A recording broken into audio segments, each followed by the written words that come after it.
Tuhan, mari kita menghadap Tuhan dalam doa pribadi kita masing-masing lewat saat yang kedua. Kita masuk dalam saat itu.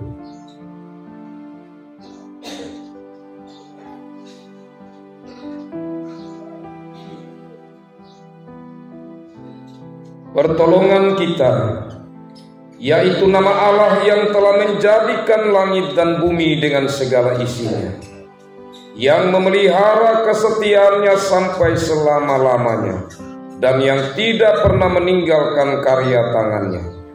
Salam kasih karunia dan damai sejahtera dari Allah Bapa dan Tuhan Yesus Kristus dalam persekutuan Roh Kudus kiranya atas saudara-saudara. Amin. Amin.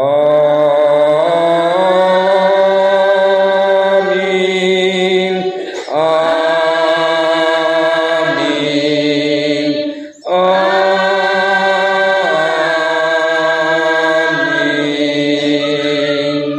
Silakan dulu.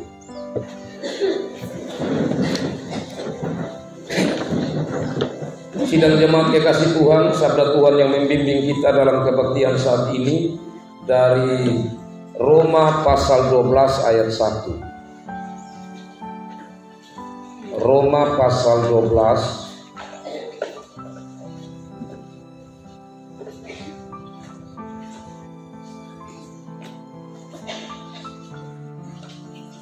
Roma pasal 12 ayat 1. Demikian bunyi firman Tuhan.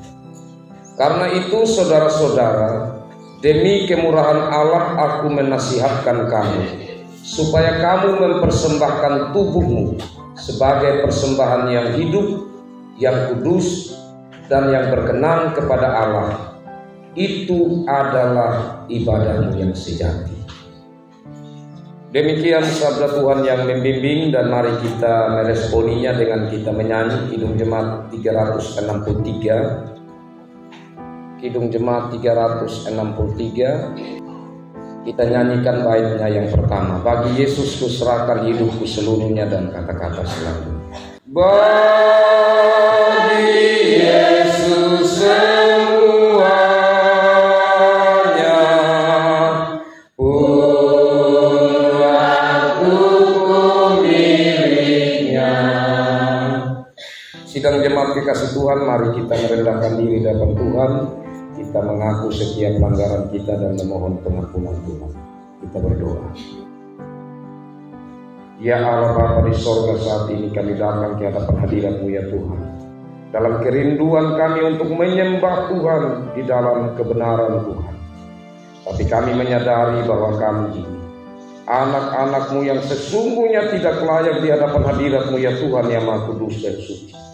Karena kami menyadari akan diri kami yang tidak luput dari salah, yang sering kali jatuh dalam pencobaan, yang bahkan di saat kami berbuat hal yang baik, namun kami menyadari bahwa sesungguhnya motivasi itu bukanlah sebagaimana yang Tuhan inginkan. Karena itu ya Tuhan, saat ini kami datang, kami mengakui setiap pelanggaran kami di hadapan hadirat-Mu, baik hal-hal yang kami ingat maupun hal-hal yang kami sudah lupakan, baik hal-hal yang kami lakukan secara sadar maupun tidak sadar, baik itu pikiran, tutur kata maupun sikap hidup kami. Ya Allah Bapa di sorga, kami mohon di hadapan hadirat-Mu dalam perendahan diri kami.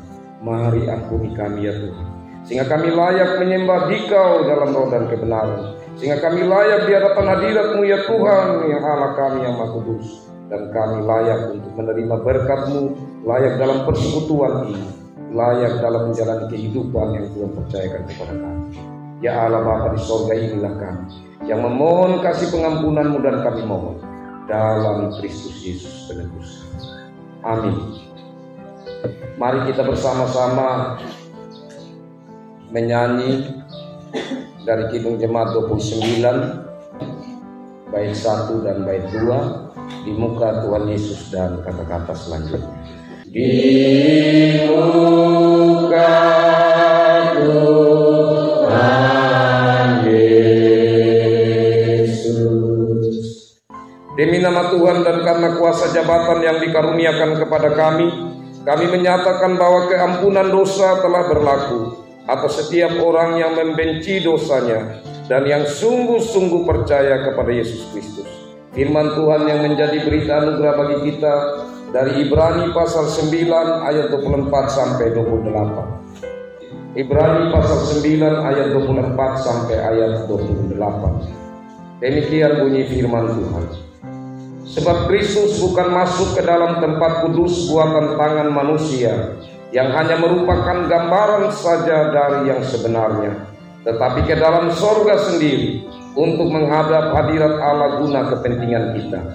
Dan ia bukan masuk untuk berulang-ulang mempersembahkan dirinya sendiri, sebagaimana imam besar setiap tahun masuk ke dalam tempat kudus dengan darah yang bukan darahnya sendiri. Sebab jika demikian ia harus berulang-ulang menderita sejak dunia ini dijadikan. Tetapi sekarang ia hanya satu kali saja menyatakan dirinya pada zaman akhir untuk menghapus dosa oleh korbannya. Dan sama seperti manusia ditetapkan untuk mati hanya satu kali saja, dan sesudah itu dihakimi, demikian pula Kristus hanya satu kali saja mengorbankan dirinya untuk menanggung dosa banyak orang. Sesudah itu ia akan menyatakan dirinya sekali lagi tanpa menanggung dosa untuk menganugerahkan keselamatan kepada mereka yang menantikan dia. Demikian berita anugerah ini, dan mari kita menyambutnya dengan kita memuliakan Tuhan dari Kidung Jemaat 397. Kita nyanyikan baitnya yang ketiga. Kidung Jemaat 397. Bait 3, dimuliakanlah anak domba kudus yang mengorbankan diri jadi penebus. Dimuliakanlah anak domba kudus. Jiwa kami kau jadikan segar abadi. Saudara jemaat kekasih Tuhan, sabda Tuhan yang menjadi petunjuk hidup baru dari Kolose pasal 3 ayat 12 sampai ayat 17. Kolose pasal 3 ayat 12 sampai ayat 17. Saya jemput sidang jemaat kita berdiri.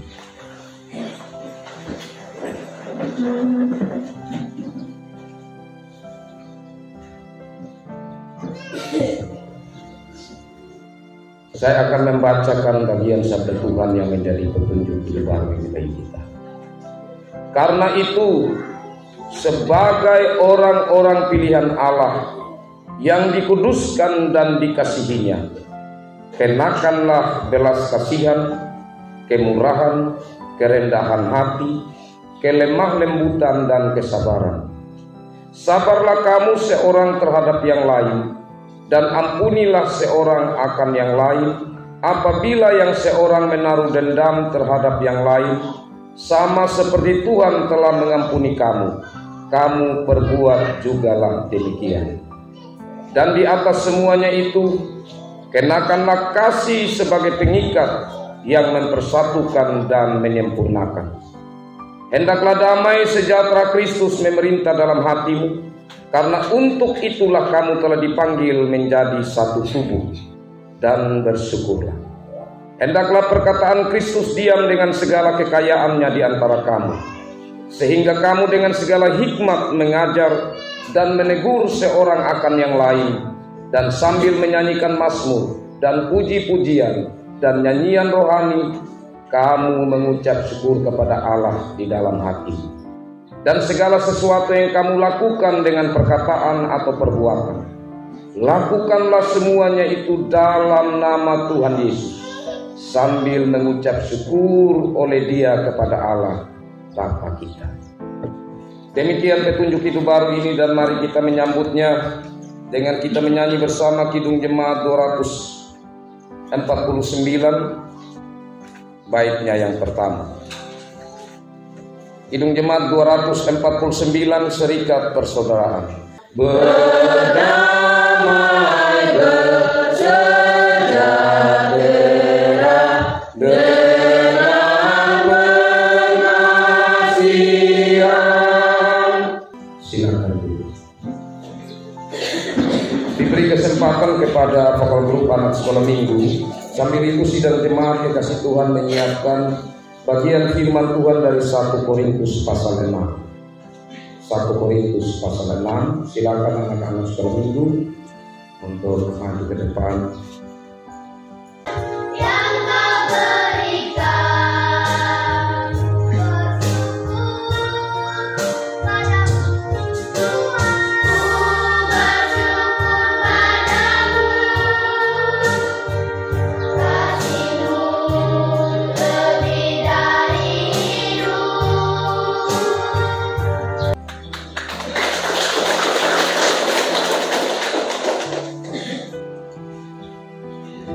Anak-anak sekolah minggu untuk puji-pujiannya. Sidang jemaat kekasih Tuhan, sabda Tuhan dari 1 Korintus pasal 6 ayatnya ayat 12 sampai ayat 20. Mari kita berdoa untuk pemberitaan sabda Tuhan. Kita berdoa. Ya Allah Bapa di sorga, saat ini kami merendahkan diri dalam hadirat-Mu ya Tuhan. Dalam kerinduan kami untuk mendengar, merenungkan sabda-Mu, kami menyadari bahwa kami tidak mampu untuk mendalami firman-Mu jikalau Tuhan tidak menolong kami. Karena itu mari ya Tuhan, dalam Roh Kudus melingkupi kami semua, mempersiapkan diri kami masing-masing, khususnya pikiran hati kami boleh menjadi tempat di mana benih firman Tuhan bertumbuh subur. Dan kami mohon hamba-Mu yang Tuhan percayakan untuk memberitakan sabda-Mu, berkatilah dia, biarlah Roh Kudus-Mu bekerja di dalamnya, sehingga apa yang disampaikan berasal dari Tuhan dan kiranya Tuhan sendiri yang berbicara. Ya Allah Bapa di sorga, mari berfirmanlah kepada kami. Kami bersedia untuk mendengar, merenungkan, bahkan melakukan sabda. Dalam Yesus Kristus kami berdoa. Amin. Sidang jemaat kekasih Tuhan, sekali lagi 1 Korintus pasal 6 ayat 12 sampai ayat 20. Judul perikop nasihat terhadap percabulan. Segala sesuatu halal bagiku, tetapi bukan semuanya berguna. Segala sesuatu halal bagiku, tetapi aku tidak membiarkan diriku diperhamba oleh suatu apapun. Makanan adalah untuk perut dan perut untuk makanan, tetapi kedua-duanya akan dibinasakan Allah. Tetapi tubuh bukanlah untuk percabulan, melainkan untuk Tuhan dan Tuhan untuk tubuh. Allah yang membangkitkan Tuhan akan membangkitkan kita juga oleh kuasa-Nya. Tidak tahukah kamu bahwa tubuhmu adalah anggota Kristus? Akan kuambilkah anggota Kristus untuk menyerahkannya kepada percabulan? Sekali-kali tidak. Atau tidak tahukah kamu bahwa siapa yang mengikatkan dirinya pada perempuan cabul menjadi satu tubuh dengan dia? Sebab demikianlah kata Nats, keduanya akan menjadi satu daging. Tetapi siapa yang mengikatkan dirinya pada Tuhan menjadi satu roh dengan dia. Jauhkanlah dirimu dari percabulan. Setiap dosa lain yang dilakukan manusia terjadi di luar dirinya, tetapi orang yang melakukan percabulan berdosa terhadap dirinya sendiri. Atau tidak tahukah kamu bahwa tubuhmu adalah bait Allah? Atau tidak tahukah kamu bahwa tubuhmu adalah bait Roh Kudus yang diam di dalam kamu, Roh Kudus yang kamu peroleh dari Allah, dan bahwa kamu bukan milik kamu sendiri, sebab kamu telah dibeli dan harganya telah lunas dibayar. Karena itu muliakanlah Allah dengan tubuh. Demikian sabda Tuhan. Berbahagialah saya dan saudara yang selalu rindu firman Tuhan dalam hidup ini. Shalom. Shalom. Kekasih-kekasih Tuhan, saya kembali menyampaikan sebagaimana saya sampaikan minggu lalu bahwa untuk bulan September ini kita ada di tema tentang persembahan. Dan minggu lalu kita sudah boleh melandasi pengertian tentang persembahan itu secara Alkitab. Maka kita mengerti bahwa landasan persembahan itu adalah Yesus Kristus.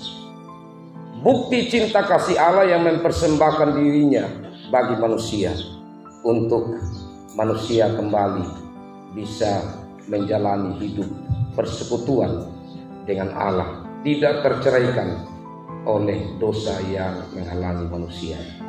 Nah, kekasih-kekasih Tuhan, tentu kita ingat bahwa yang lalu landasan kasih Allah itu melalui pengorbanan Yesus di atas kayu salib, dan darah Yesus itulah yang kemudian membawa kita untuk ada menjadi satu tubuh. Dalam surat 1 Korintus ini, kalau kita membaca secara keseluruhan, maka sesungguhnya Rasul Paulus mau menyampaikan kepada jemaat di Korintus, jemaat yang kurang lebih ia telah dirikan layani selama 1,5 tahun, bahwa persekutuan dalam Yesus Kristus itu menjadi hal yang sangat penting. Dan persekutuan itu dapat terawat, dapat terpelihara dengan baik kalau anggota-anggota dalam tubuh itu memahami bagaimana cara hidup bersekutu, bagaimana cara memelihara kesatuan hidup. Nah, dalam bagian firman Tuhan yang kita baca tadi, ini sehubungan dengan apa-apa yang sedang terjadi yang mengganggu persekutuan dalam jemaat itu, yang mengganggu akan terpeliharanya ikatan dalam satu tubuh Kristus itu. Nah, kekasih-kekasih Tuhan, kalau kita perhatikan di sini, kita lihat di ayat 13.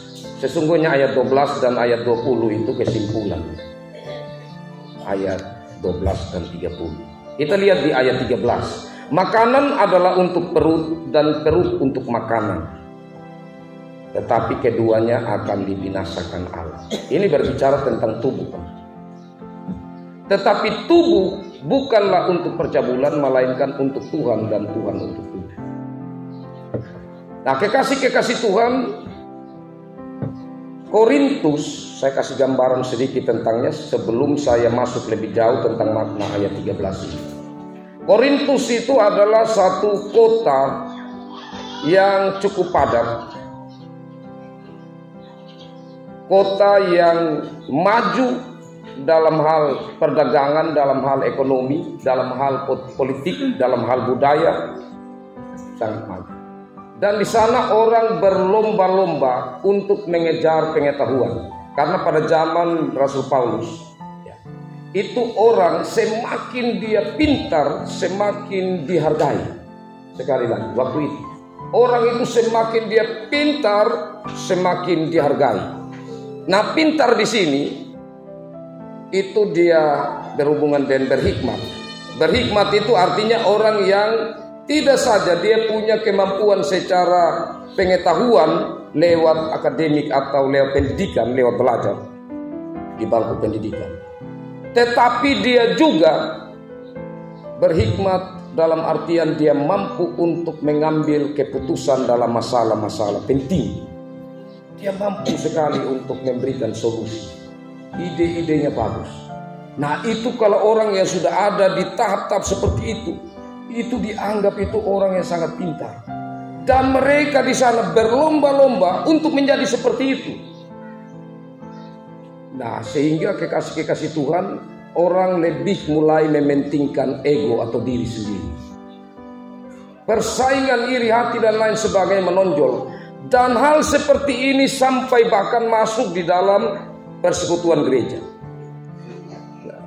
Waktu itu kalau kita baca di kitab Korintus ini atau 1 Korintus ini, kita temukan bahwa dalam gereja itu ada banyak warga jemaat yang dianugerahkan karunia-karunia oleh Tuhan.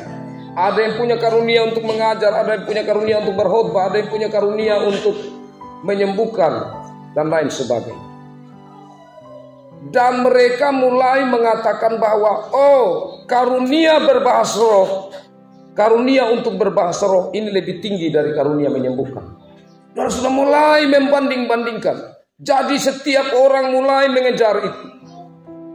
Tapi Rasul Paulus mau mengatakan bahwa karunia-karunia seperti itu belum tentu menunjukkan atau menjadi ukuran kedewasaan iman seseorang.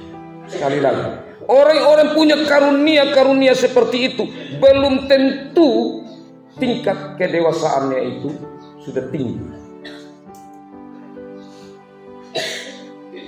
Oh, kalau begitu Ibu Pendeta, kalau ini orang yang punya karunia penyembuhan ini, bukankah dia itu punya iman yang sudah tinggi? Iman, Bapak Mama, itu sama sekali tidak mempengaruhi karunia itu bisa kita dapat atau tidak. Sekali lagi, jadi karunia itu untuk menyembuhkan contohnya, itu Tuhan yang kasih, bukan karena iman seseorang dia kuat atau dia tinggi. Nah, jadi jemaat di Korintus kalau kita perhatikan dari bacaan ini, mereka sesungguhnya adalah orang-orang yang luar biasa, tetapi dari segi kedewasaan iman mereka sama sekali belum dapat dikatakan dewasa. Kalau kita cari di bagian firman Tuhan yang lain di 1 Korintus ini, dia katakan begini: dulu kamu itu saya kasih susu, belum bisa kamu makanan keras. Sampai sekarang juga kamu masih perlu susu, belum bisa makan keras. Karena Rasul Paulus melihat beberapa cara hidup jemaat yang berpotensi pada perpecahan, yang menunjukkan akan ketidakdewasaan iman mereka. Salah satunya tentang percabulan. Percabulan ini artinya satu penyimpangan seksualitas atau penyimpangan perilaku seks. Nah, kekasih-kekasih Tuhan berbicara tentang ini, ada yang bilang begini, ya, termasuk waktu kami pelitian, Pak Pendeta, ini kalau berbicara tentang seks ini itu tabu kalau di gereja. Apa yang tabu? Saya latar belakang, saya punya skripsi itu Bapak Mama tentang pendidikan seks bagi remaja Kristen. Awalnya memang saya masuk di gereja-gereja tertentu, bahkan di keluarga-keluarga tertentu mereka tolak. Kenapa berbicara tentang ini di sini? Karena saya pergi itu di anaknya yang masih sekolah tetapi sudah hamil, atau masih sekolah tetapi sudah menghamili. Kenapa mesti bicara ini? Karena seks itu Bapak Mama artinya tubuh. Sekali lagi, seks itu tubuh. Seksualitas itu dorongan-dorongan yang muncul dari dalam tubuh. Dan itu adalah sebuah kebutuhan.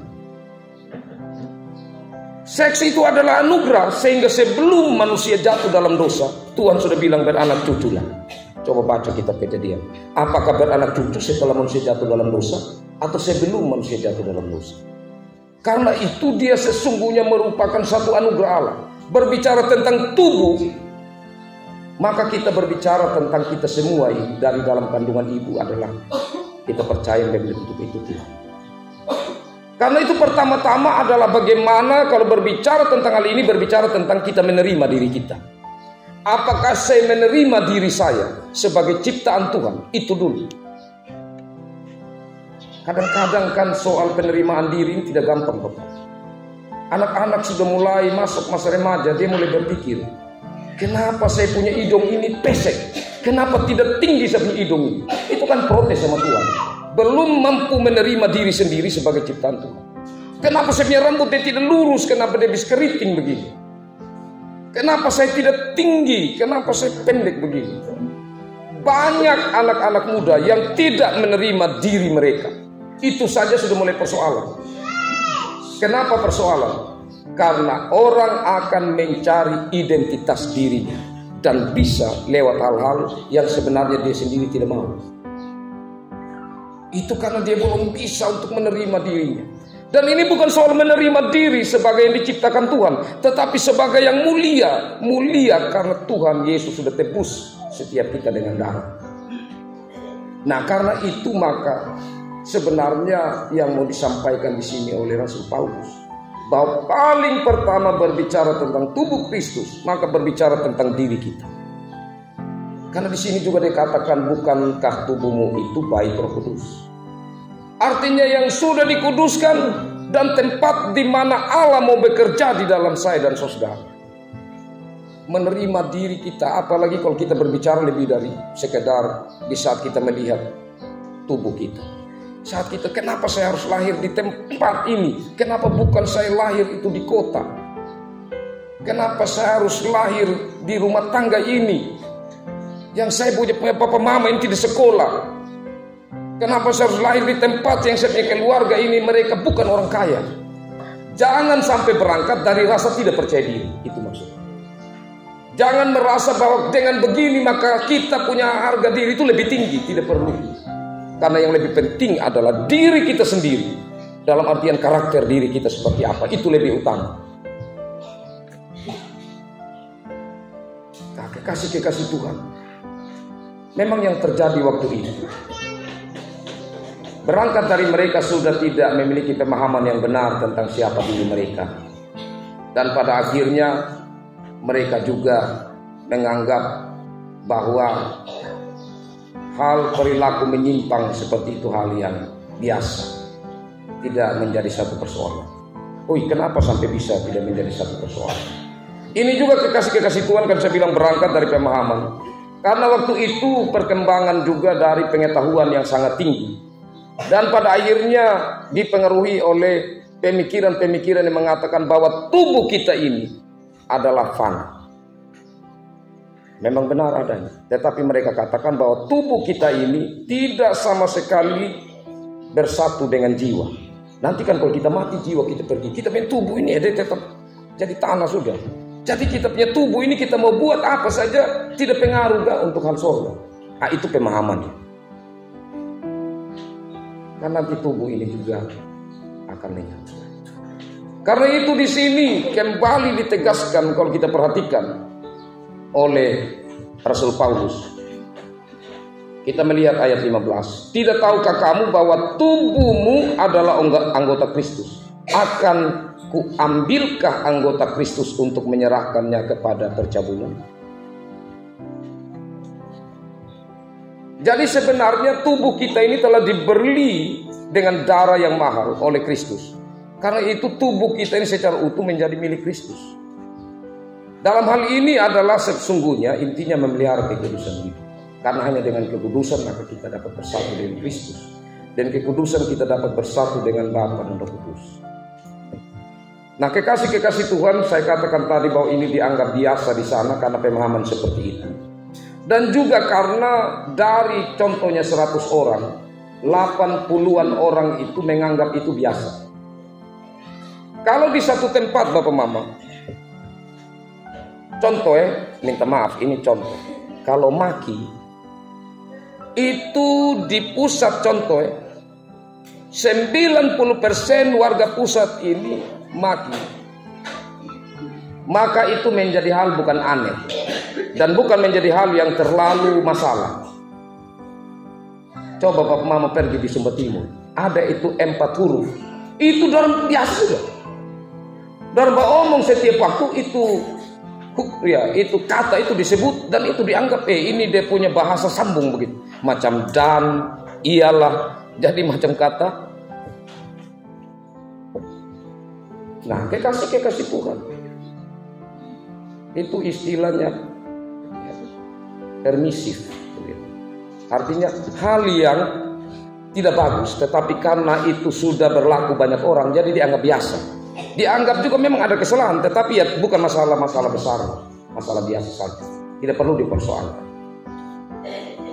Jadi ini yang dianggap sudah biasa di sana.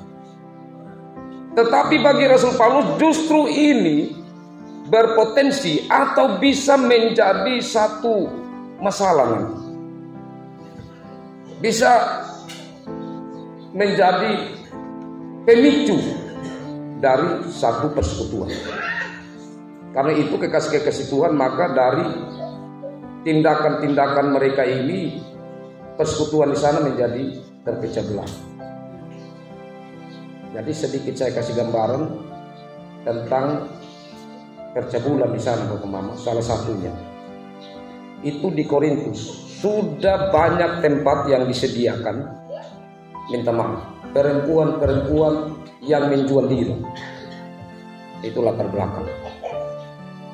Jadi itu juga orang-orang yang sudah menerima Kristus. Kalau di NTT ini ya di kota-kota besar saja yang ada seperti itu. Jadi ada tempat-tempat, dan bagi Rasul Paulus itu tidak bisa dilakukan karena mencemari kekudusan tubuh Kristus dan persekutuan Kristus sebagai tubuh. Karena kalau sudah ada hal-hal seperti itu, nanti akan kacau dalam jemaat. Yang kedua, kekasih-kekasih Tuhan, ini berhubungan dengan perpecahan. Karena kebebasan mereka, itu mereka gunakan sebebas-bebasnya, bukan saja untuk hal percabulan, sampai untuk hal-hal yang berhubungan dengan lembaga gereja. Nah, kalau kita baca kitab 1 Korintus ini, kita akan temukan mereka di situ saling baku tidak enak begitu antara satu golongan dengan golongan. Jadi ada golongan Petrus, golongan Kefas, golongan Yesus, ada kelompok-kelompok yang mengatakan bahwa saya lebih senang sama Apolos. Satu bilang saya lebih senang kepada Paulus. Satu bilang saya ini kelompoknya Kefas, kelompoknya Paulus dan kelompoknya Apolos. Itu tidak benar. Jadi ini perpecahan yang terjadi di situ akibat ego tadi. Artinya sudah masing-masing merasa bahwa mereka lebih dari yang lain. Dan dalam keadaan seperti ini, kekasih-kekasih Tuhan, maka kita melihat kesimpulannya. Di ayat 12. Segala sesuatu halal bagiku, tetapi bukan semuanya berguna. Segala sesuatu halal bagiku, tetapi aku tidak membiarkan diriku diperhamba oleh suatu apapun. Jadi di sini dia mau katakan begini, kita kan punya kebebasan, dan secara rohani memang kita sudah merdeka karena Kristus. Tetapi kalau apa yang kita lakukan itu meskipun benar, tetapi dia tidak berguna untuk kebersamaan, jangan. Lebih bagus jangan. Jadi contohnya begini. Saya pergi di Kampung Taruna. Kita ada beberapa yang ada di sana Kampung Taruna. Terus waktu kita duduk makan, itu ada yang sudah dinyamba itu babi. Ini yang baru-baru masuk Kristen. Mereka merasa itu makan tidak masalah, itu daging. Terus saya ada di situ. Saya bilang minta maaf, saya tidak makan ini daging, karena ini daging nyambah. Dan sebaiknya kamu jangan makan. Itu benar, tetapi itu tidak berguna untuk saat ini. Maksudnya itu tidak berguna untuk kita membangun ikatan persekutuan yang erat. Karena makan masuk dalam perut, sebentar keluar, itu tidak ada masalah tentang itu. Meskipun nilai-nilainya ada tentang hal makan daging minum. Tapi maksudnya di sini melihat konteksnya, situasinya. Kalau situasinya di situ, ya kalau memang kita tidak makan, kita cari alasan lain, dan lebih baik jangan kita pakai hal seperti itu menyampaikan kepada mereka yang belum paham. Dan pada akhirnya mereka menjauh. Yang pada akhirnya mereka tidak mau lagi untuk ikut Kristus. Nah itu maksudnya. Jadi kadang kita pikir ini hal yang benar. Tetapi saat kita menyampaikan di tempat dan di kondisi yang salah, itu tidak berguna. Seperti orang di situ ada banyak main judi. Saya langsung datang, saya bilang, stop kau main judi di situ di tengah orang. Pas dia juga marah. Dia juga rasa tersinggung. Dia juga merasa, aduh, padahal kita ini juga orang besar, kenapa ini Pak Pendeta ditegur di tengah orang begini? Itu hal yang benar, tetapi dalam konteks tertentu itu tidak menjadi berguna. Itu yang dimaksudkan di sini. Jadi kekasih-kekasih Tuhan, kita harus melihat segala sesuatu tentang guna. Terlebih-lebih itu saya berbicara tentang hal yang di luar dari yang berhubungan dengan tentang tubuh Kristus ini ya, yang khususnya percabulan. Kalau itu memang tidak bisa, itu memang harus berupaya supaya kita menjaga tubuh kita sebagai baik Roh Kudus. Dan yang terakhir, sebab kamu telah dibeli dengan harga yang telah lunas dibayar, karena itu muliakanlah Allah dengan tubuh. Marilah kekasih-kekasih Tuhan, tubuh kita ini jadikanlah itu persembahan yang berbahagia di hadapan hadirat Tuhan.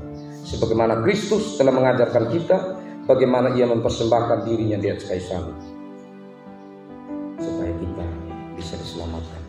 Dan biarlah dengan persembahan tubuh kita kepada Tuhan ya, lewat menjaga diri kita yang Tuhan sudah ciptakan ini, menjaga kerohanian kita, maka nama Tuhan dipuji dan dipermuliakan. Tuhan memberkati firman-Nya dan memberkati kita semua. Amin.